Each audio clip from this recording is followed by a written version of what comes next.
In other budget news tonight, tax hikes got a thumbs down today from the D.C. Council. Members rejected two proposals to increase resident income taxes as they struggle still to close a $188 million gap in the fiscal 2011 budget. Fox 5's Karen Gray Houston back from the Wilson Building.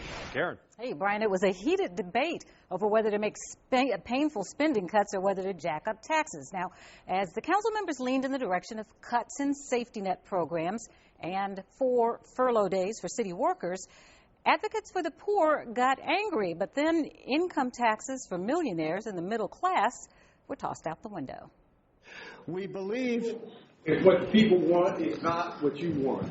I believe it. Get your hands off. Tempers flared as the council discussed social services on the chopping block. I'm going to ask once again that people observe the rules of decorum in this chamber. Safety net program advocates wanted a 1% tax increase on the wealthiest of D.C. residents.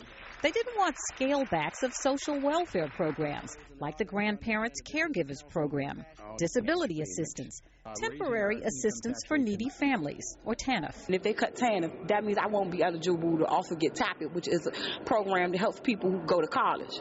At the same time, some council members were pushing hikes in income taxes. Tommy Wells from Ward 6 proposed hiking taxes an additional 0.25 percentage point for taxpayers who make between $75,000 and $150,000 a year to 8.5%. Those making $150,000 to $500,000 would go up to 9%. $500,000 or more, 9.5%. But I believe that every citizen should step up. A tax increase can't completely close the budget gap, nor should it. Another income tax proposal was aimed at residents who make the most, homeowners and businesses who make more than $200,000 a year. This increase would also affect only the top 4% of wage earners here in our city, and the residents are right in line with President Obama's tax categories. But alas, it was not to be. Let me tell you where I am. I'm not going to support any of these tax increases. Council veterans warned painful belt-tightening is needed before the specter of another control board coming in to take the reins of city finances. If you think that this is fun and games, it's not. It's very, very serious.